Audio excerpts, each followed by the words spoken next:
Formula One kicked off its 75th anniversary year last weekend with a stunning season opener in the wind and rain of Melbourne as Lando Norris claimed his 5th career win.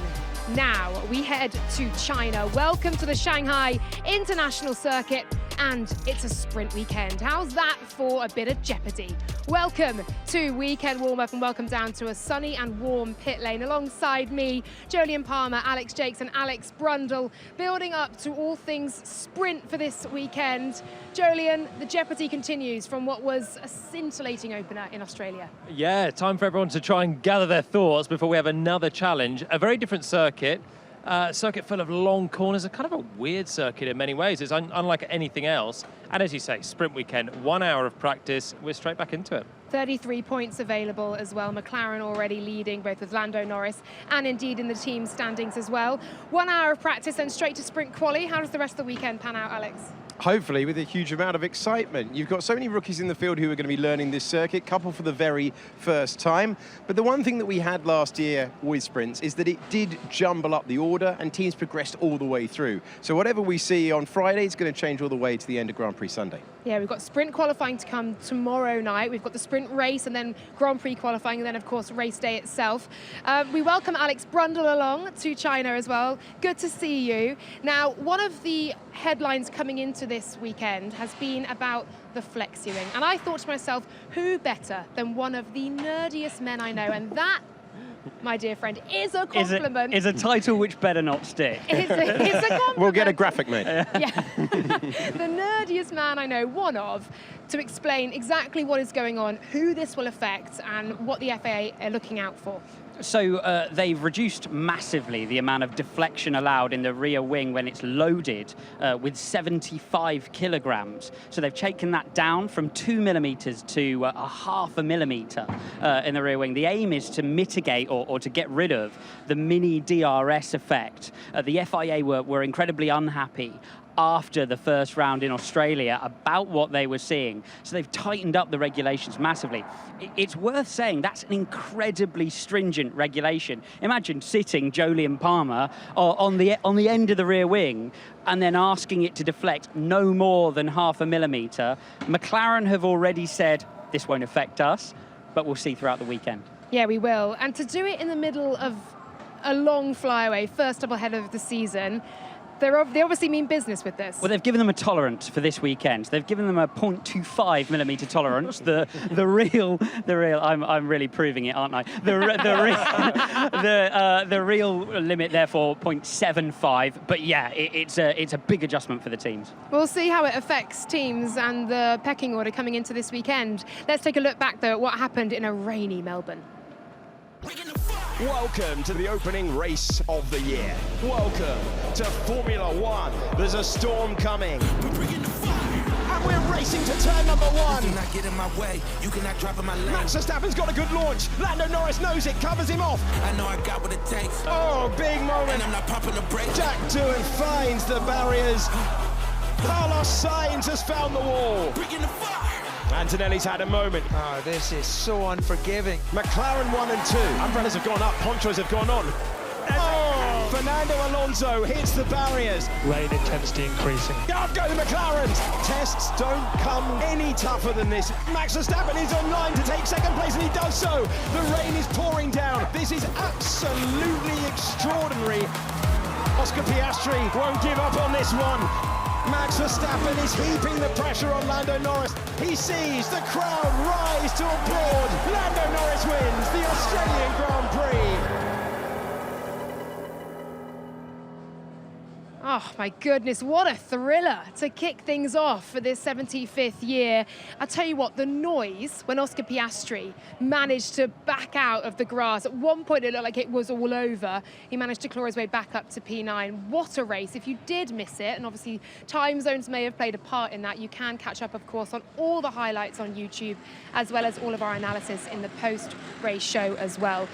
What a challenging start for our rookies. Jolyon, coming to you. We saw a number of spins there, not just for the rookies, both Sainz and Alonso also falling foul of that, but does it get much tougher? It doesn't get any tougher. I mean, even just watching that back, what an incredible race it was, but just the intensity for all the drivers. there were plenty of others that had spins in there as well. You mentioned the two Spaniards, Sainz and Alonso. You know, for everyone, it was impossible conditions. You've got to remember that they were trying the cars in the conditions for the first time, with the tyres for the first time, on a track that was like that. White lines all over it, really punishing. They will really be hoping that the forecast is true here, which is a nice dry weekend. Even if it's a sprint one, it's still got its difficulties, but at least they're not going to be faced with that weather again for a while. They're still limited on time, though, aren't they, this weekend? So if you're a rookie, I think this is a nightmare start to a Grand Prix year. You've got a mixed-up condition Australia. You go straight into an FP1 only weekend in China, a race where so few of them or none of them have actually started a race. It's almost the impossible task, actually, isn't it? It's a good job Japan's coming up next Yeah, as well. exactly. So rookies used to have a really nice time of it, because you do Bahrain testing straight to the Bahrain race. Everyone knows the circuit. It's not that punishing. You dial in. This is having Melbourne back as a season opener. I thought, you know, again, the race was brilliant, but it just works so well as a season opener, but not if you're a rookie. And then you're right, the sprint race, it doesn't get any easier. They don't know the circuit by and large. I think Jack Doohan's the only one that's done any laps around here so far. So they've got so much to learn in an hour. I think they have to probably use the sprint part of this as a dress rehearsal for qualifying to try and reset for race day, because otherwise it's another immensely difficult task. Jack Doohan has a win here in Asian Formula 3, so he does have some experience. He did say to me earlier, though, that was 6 years ago, and it was absolutely not an F1 machinery. Yeah. Exactly. Right, well, one man who's coming into this full with confidence is Lando Norris. He was asked about that earlier. I mean, I'm hoping we can do better, and I'm hoping it can be a bit easier. I think we had a great race. You know, our gap to our competitors halfway through the race was, 15 seconds or something. So yeah, more lucky that there was some safety cars that kind of brought them back into the race. We expected Ferrari to be a good chunk quicker than they were. I think they ended up 7-8 tenths off. They're not 7-8 tenths off, and I expect again a bit more competition from Ferrari this weekend. And we saw how quick Red Bull have been. So clearly they're not out of it. They're just as fast. I think when things are perfect, like they were in qualifying, we have an advantage, but they're certainly not far behind. I think as a driver, you're always at the limit of your car and what your car can do. So you're always trying to look at places to improve. Yes, the car's great, but we always want more.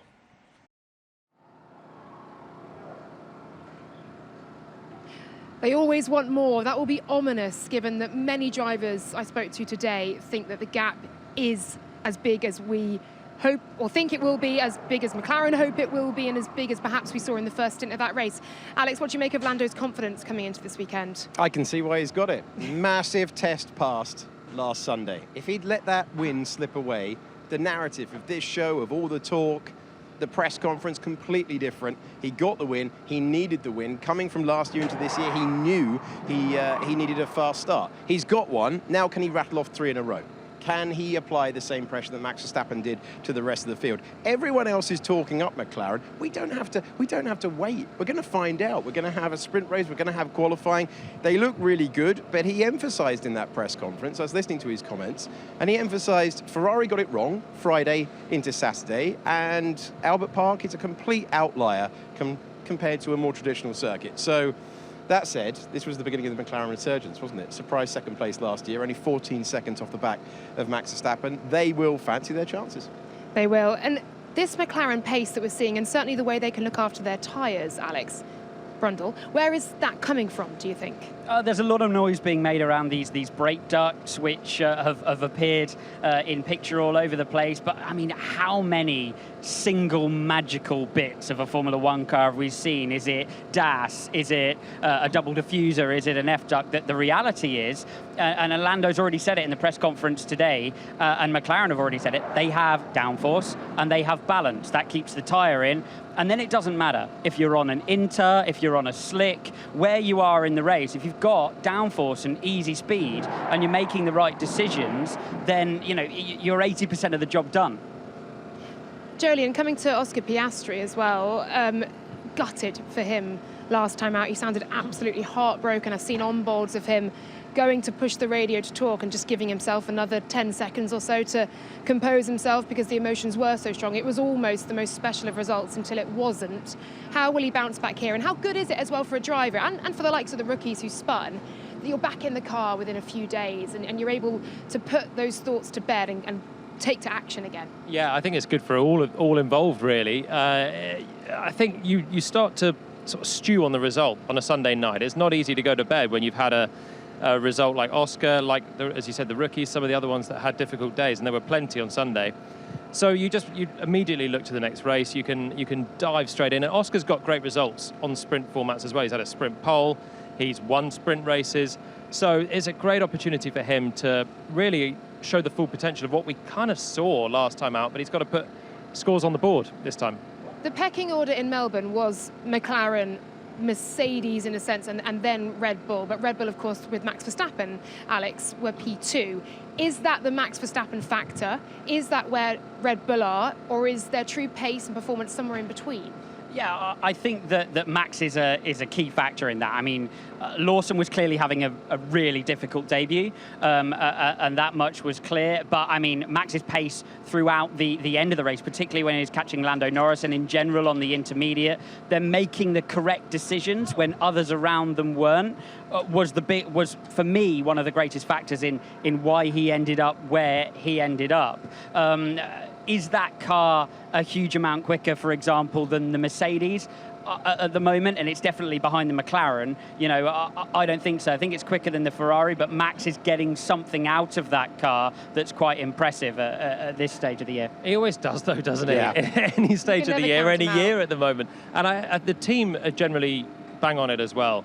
They work around him really well. The strategy, as you said, they put everything together. Max off the line, getting himself into the mix. And then when the rain fell, they didn't make the absolute best fist of it, but they sort of gave themselves a chance with option A or option B and didn't lose out. They were still in the race at the end. And I think the big thing for Red Bull is they weren't managing their tyres as well in Melbourne. Melbourne's a really fast circuit now with the track changes. It's difficult to manage a soft tyre in qualifying all the way through the lap. And the final sector, Max was struggling with overheating tyres in qualifying. In the race, we saw it more dramatically. The left front was going away. He had the big lock-up under pressure from Oscar. And there was a time where McLaren were checking out, and they looked like the far superior car.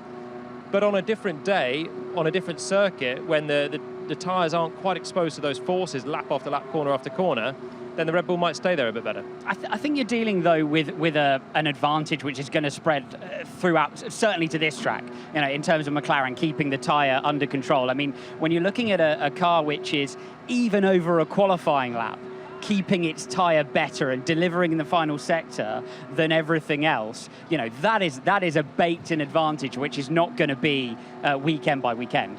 What's interesting for me is that second Red Bull and Liam Lawson. Earlier on today in the press conference, Lando Norris was talking about the fact that he's had to change his approach to driving the car. He used to be really exacting. I want the car like this. I want the car like this. And then he said, then I just accepted to run at the front of the field in Formula One, I was going to have to adapt more. I was just going to have to work with what I'm given. And Liam Lawson's in this learning process. We've talked about the relentless run, Australia into a sprint weekend. He hasn't had the time to learn what he doesn't even know yet. So a lot of pressure on him, a lot of eyeballs on him at the moment. But that second Red Bull, you know, everyone's asking questions of whoever's sat in that second Red Bull. Eventually you've got to ask, can they not provide a foundation for one generational driver and a very good driver to operate in that car? Because it's so tough right now to run in that second Red Bull. Well, I asked Liam Lawson that earlier. I said, what support have you been given from the likes of Max Verstappen himself, from Christian Horner, of course, from Helmut Marko, who's made some headlines with some comments he's made this week regarding emotions of drivers being embarrassing to see. And Liam said to me he's had a lot of support from Christian and Helmut. Conversely, Max was asked how he's dealing with alongside Liam Lawson after a tough weekend, and he said he is an open book for Liam. He said he's fully there to help him and support him and knows that they will get the best out of Liam and get the best, therefore, out of the team as well. So the team need Liam to do well, not only because they want the points, and we know what happened, they petered out in the Constructors last year, but it's going to be embarrassing if they hire this guy coming through with only 11 races and then it doesn't work. They've overlooked Yuki Tsunoda, and we've seen what a great job that Yuki can do. Everyone can see that, and we saw it again in the most part last weekend. He was brilliant. And they've chosen to not take Tsunoda, who was ahead of Lawson. They've plumped for Liam. He's only done 11 races, and they're putting him in, I quote Christian, I think, from last week, it's the toughest seat in Formula One. They need it to work, otherwise this starts to get embarrassing for them. And the man just behind the Red Bull of Max Verstappen and the McLaren of Lando Norris was George Russell. Let's hear from him on how confident he's feeling heading into this weekend.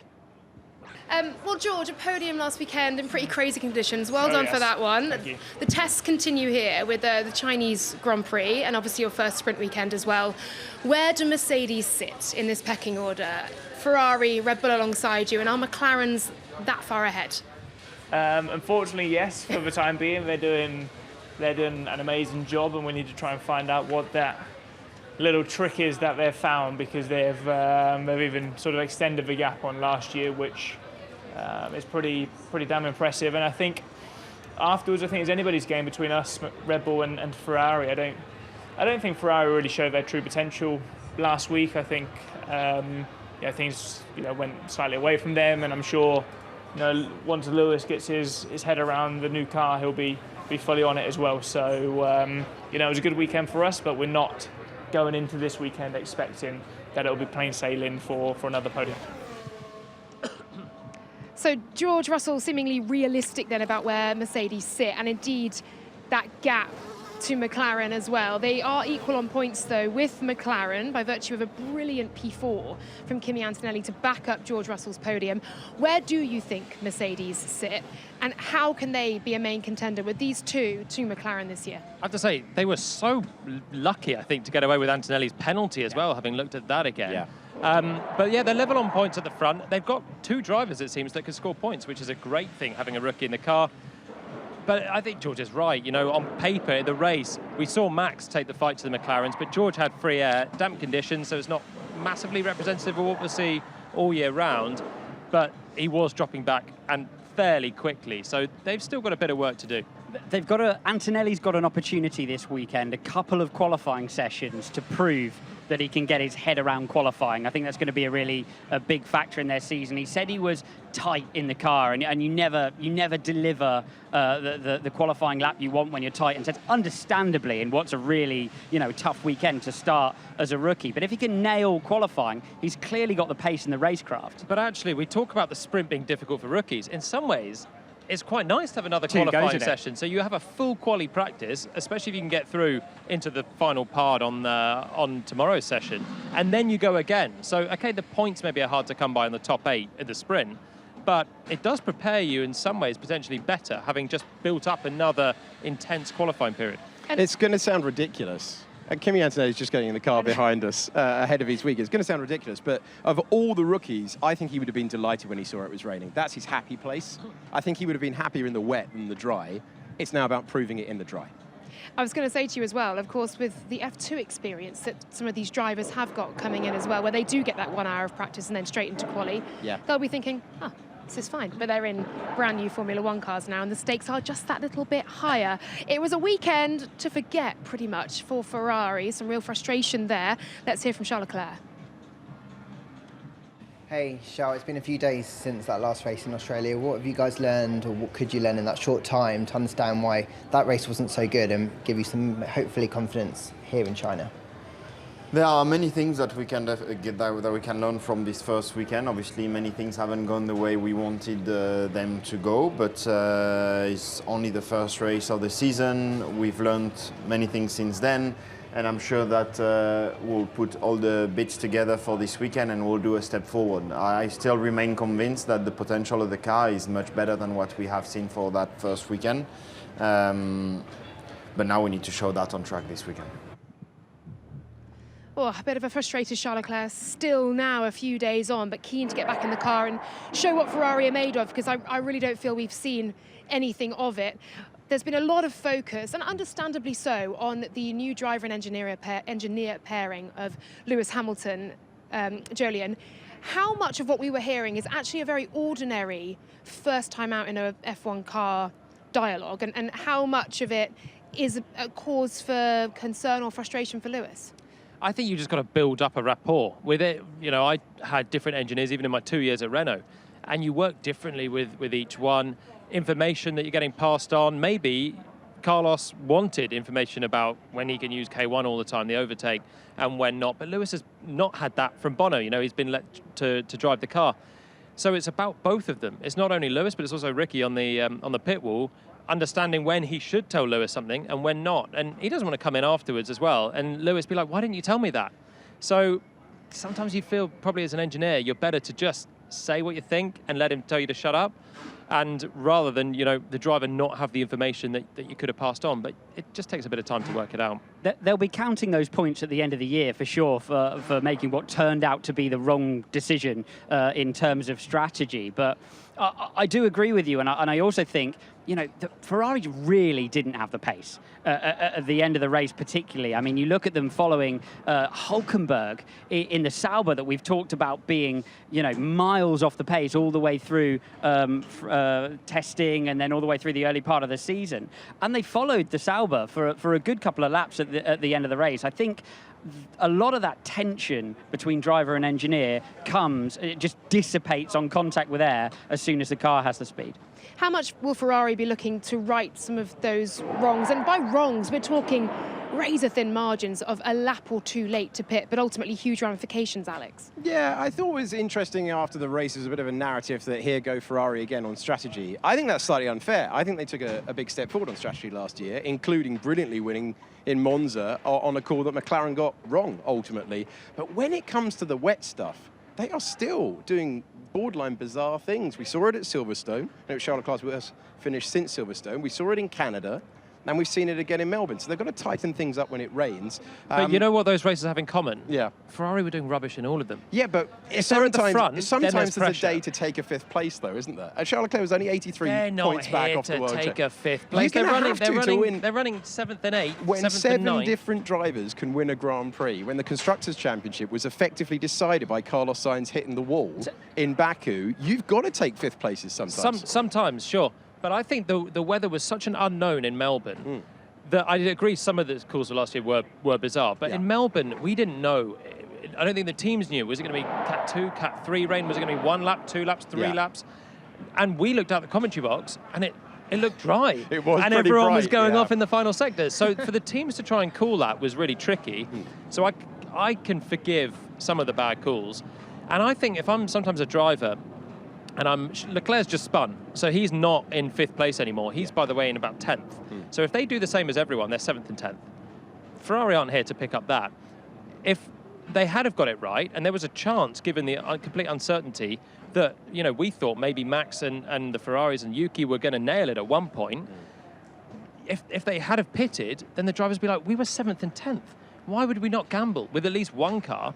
But assuming that they did make that call and absolutely nail it and vault up the field, what are they going to do then? Because they're not going to outpace either of the McLarens. They're going to be driven away from by Verstappen. They're going to be passed by the Mercedes. They weren't moving forward in terms of speed on the inter-tyre. So you sit there as a driver and think, yeah, I understand. We'd love to be vaulted up the road in terms of track position. But let's just stay where our pace is. Yeah. No, get out of town. But get make yourself up the order and make your car wide. Grab the points, go on to China, and become a whole new Ferrari, like Fred Vasseur says they're going to be this weekend. You got to take a punt sometimes, and maybe you know they have been punting too often wrong, but I can see the workings for it on last week's race. Well, we'll see which Ferrari come out swinging for this sprint weekend. I've been told Ocon is somewhere scootering down the pit lane. There he is. This provides an absolutely perfect segue to his interview earlier on. Esteban, it seemed a tricky Australian Grand Prix weekend, and one in which we didn't quite see the full potential of the car in testing either. Where are Haas coming in to this weekend, one in which we've only got one practice session as well? Yeah, it was for sure. It's not a surprise that it was a tough weekend for us, a disappointing one. We were hoping, obviously, to get more performance. It was a bit of a surprise and a bit of a shock for us all, but we will keep working hard. Obviously, it's only one practice session in this weekend, but we are going to be trying to assess what we have and trying to adjust it as much as we can and optimize, the car we have. We are going to have a normal layout for the first time also, which can be interesting. There's a lot of unknown for everyone with the new surface of the track, and should be an interesting weekend. Yeah, it has seemingly somewhat of an unknown, and we've had a wet race in Melbourne where they weren't really anywhere, so work to be done there. At least they did finish, Ollie Bearman also getting a full race distance under his belt. We've brought in the wonderful Lawrence Barretto, who's just been interviewing Lando Norris. You can see that full interview in our pre-race show. How was he? No spoilers, but how was he? In super relaxed mood. I don't think I've seen Lando this relaxed. He just spent a few days in Taiwan playing computer games, so he's clearly living his best life. But I think that speaks volumes for how he's feeling heading into this weekend. And on Haas then, where do we think they are? Because I don't know if they even know where they're at. This will be another good weekend of learning. It'll be a weekend of learning. Hopefully it's a good weekend for them because they are off the back. And I spoke to Io last week, and I think they've caught everyone out with how poor they were, really. They obviously lost a lot with Ollie Bearman having some errors in practice and not collecting the data. And this one is a sprint weekend, so it's not the ideal learning situation. But I think they understand where the car's wrong. It seemed really lazy in the high speed. There's not much high speed in Bahrain testing. I think they figured that out last week where there's loads. There's a bit more here. They're not massively confident. Yeah, the high speed is seemingly a bit of their kryptonite at the moment. OK, let's hear now from Pierre Gasly.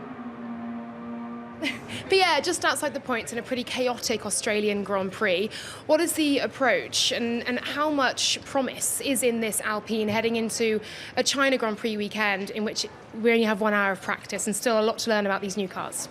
Yeah, I mean, I take from Australia is really our performance. Qualifying Q3, managed to get it in the top 10, run most of the race in the top 10, and was an unfortunate outcome, but it did bring us some confidence as a team that we do have some speed, we'll be in the fight, and we know we'll be in the mix for points this year on many occasions. So it was unfortunate the way it ended. That's what it is. Now we all got back together and focusing on getting in those points, finishing in China.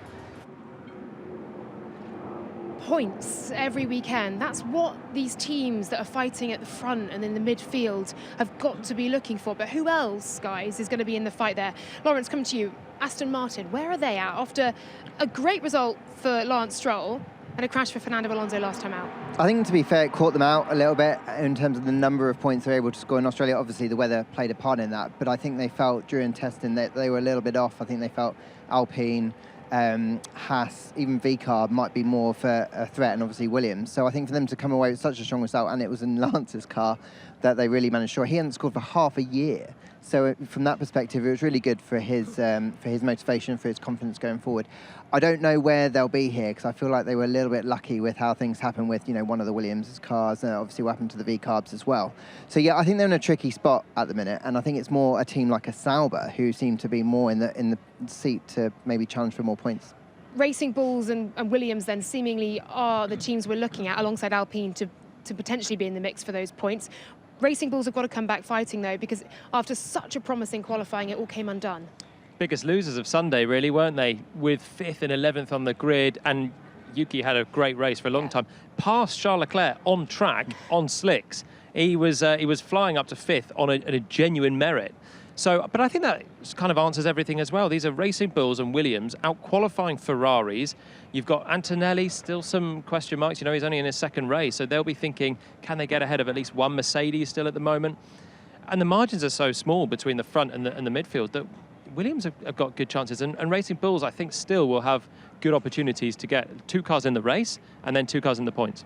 And for Williams, great result on one side of the garage, Alex, for Alex Albon, but for Carlos Sainz, not so much. How will he hope to move on here? Yeah, we spoke to him just a few moments ago. He's interested to see the resurfacing of the track here and how that's going to affect the team. Said it was a very, very different layout, but could play to Williams' advantage. Those big, long corners are different to the layout in Melbourne, which are much shorter and sharper. But it's a Williams who still, for me, look reinvigorated by the improvement in their processes, arriving at the start of the year on weight and their ability to deliver the car in time. So I think they're going to be in there definitely with Aston, maybe with ahead of Alpine probably for the back end of the points. And Carlos Sainz was the most picked player in F1 Fantasy last time out yeah. as well. DRS boosted him. Your team did all right. You had 19 points for you, Jolyon. Did you talk boost him? Yeah, that was the issue, wasn't it? Yeah. Lawrence and I, I'm leading ahead of Ruth you're and ahead of you. Yeah. Yes. Some bad Carrying on advice as we left things off from last season, but do get your F1 fantasy teams sorted, of course, for a sprint weekend. It is also here in China the debut for F1 Academy for 2025 as well, and you will have your brilliant commentary team of Ben Edwards, Chris McCarthy, and Alice Powell taking you through every twist and turn of that one. Let's take a look then at the Chinese Grand Prix sprint weekend schedule and how everything shapes up for you. Well, here we go. This is your first sprint weekend of the season. 11:15 building up to FP1. Sprint qualifying coming at 3:15. The sprint race then at 11 o'clock in our pre-sprint show for 10:20. Post-sprint show straight afterwards, of course, before qualifying at 2:30. The pre-qualifying show at 2:30, qualifying at 3 p.m. I'll get this right by the time we get there. And your post-qualifying show immediately afterwards before the pre-race show on Sunday at 2 p.m. and a 3 p.m. start for the Chinese Grand Prix. Post-race show, as always, immediately afterwards. Okay, guys, thoughts and predictions then, please, ahead of this one. It feels almost impossible to predict, besides perhaps that McLaren have an edge. Who wants to go first? Brundle's licking his lips here. I think a very similar pecking order. I think McLaren are going to be extremely strong here, and then Verstappen will do Verstappen things. Mercedes perhaps slightly closer to the leading trio than they were in Melbourne. I still think Ferrari will struggle, so I would go Norris, Piastri, Verstappen as a top three. Yeah, it's a solid top three. Jolyon, Lawrence? I think the same top three, but I don't think Ferrari will be as far. I think they will be in the mix. I nearly put probably Charles is the other person that could get in the top three. I think they'll be back ahead of Mercedes and trying to duke it out for some podiums. Yeah, I think Ferrari are going to be battling Max. I think they are going to be much stronger here. I think actually McLaren might be a bit far away from everyone else. I think they had a lot in the tank in Melbourne that we didn't really see, and I expect them to pull away here. And I think Lando, just in the way that he's behaving at the minute, is probably going to have the edge. He was P2 here last year, and that was when the car wasn't expected to go well here. So, yeah, I think it's going to be a McLaren 1-2.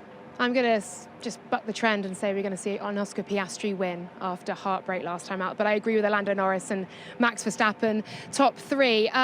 Just as we've been on air, we have very sadly heard the news that legendary team owner Eddie Jordan has passed away. Stefano Domenicali had some wonderful words to say about him, and I'm sure many in this paddock have wonderful memories of him as well. Stefano said, "We are deeply saddened to hear about the sudden loss of Eddie Jordan. With his inexhaustible energy, he always knew how to make people smile, remaining genuine and brilliant at all times. Eddie has been a protagonist of an era of Formula One, and he will be deeply missed. In this moment of sorrow, my thoughts and those of the entire Formula One family are with his family and his loved ones."